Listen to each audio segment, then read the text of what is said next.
А вы знали, что из телевизора можно сделать хороший камин? Посмотрите, как он.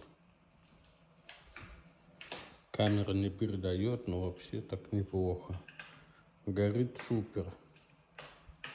А сделать это можно очень просто.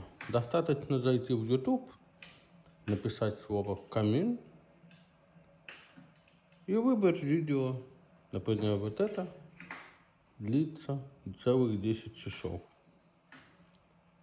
И можно сидеть и наслаждаться осенним вечером, когда на улице холодно, дождик, а ты сидишь, хоть не натуральный камин, но все-таки согревает.